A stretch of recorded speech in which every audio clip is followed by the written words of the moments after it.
more on the legal issues surrounding the BP oil spill. Actually, a lot of issues. We are talking with John Nevius, attorney at Anderson Kill Olick, and Bloomberg reporter Jim Polson. So, John, let me ask you, because there's a couple of stories, not stories, but two main kind of issues being kicked around today. What happens to the BP dividend, and also this fund that's being created. Let's talk a little bit about the dividend. I mean, what are your expectations? How much pressure can the government really put on this company to make them cut their dividend? I mean, well, that's a good question. I mean, dividends are subjective. They're not like bond yields that are sort of guaranteed. So the directors have to vote to pay them. BP has approximately $10 billion available to pay out dividends this year, at least based on projections. Now, they can suffer from, they can't be forced legally to not pay the dividend. But there are a lot of levers the government can bring to prevent them from paying out. Public relations, political. The government could, in fact, bring a legal action arguing that the task at hand is so great that those resources are necessary for actually doing the cleanup and paying all the liabilities. And that if the resources are transferred, that would put BP into bankruptcy, and therefore you'd have sort of a fraudulent transfer, if you will. I'm not saying that would happen, but that would be the theory under which the government could seek an injunction to prevent any dividend payments. You know, I was thinking as I was reading about today's news, could the government basically just take over BP? They want to force them to cut their dividend. They want to force them to put basically all of their cash into an escrow account that they basically pick the guy who oversees it. I mean, they are basically wanting to dictate everything that this company does, aren't they? Well, BP is a multinational corporation, so the U.S. government only has a limited amount of authority. And ultimately, as I understand it, the British Prime Minister has already complained to President Obama.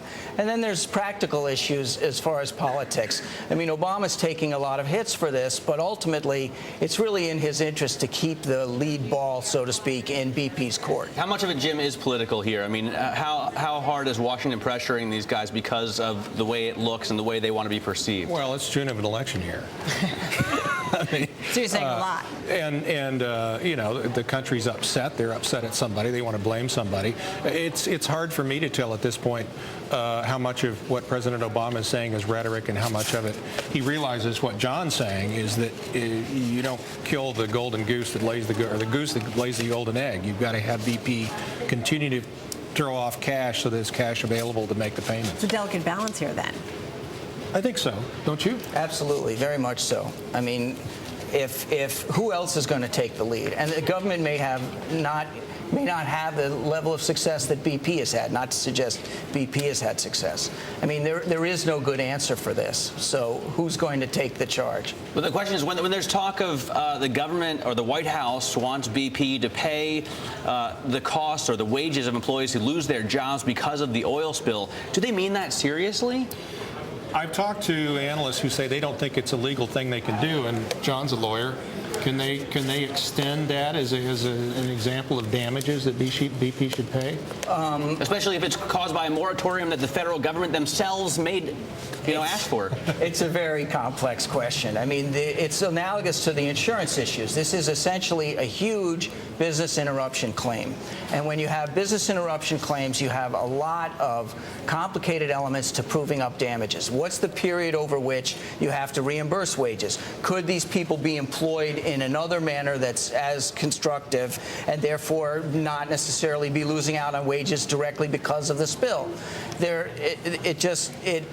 The government can't force BP to pay everybody's wages across the board.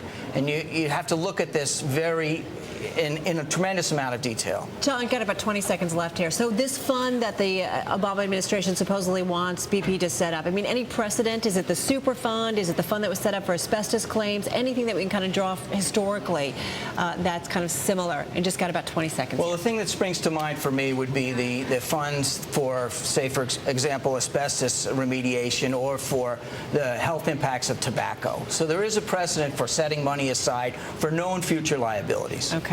Good to know. Hey, John Nevius, thank you so much. Our own Jim Polson, we appreciate your time as well.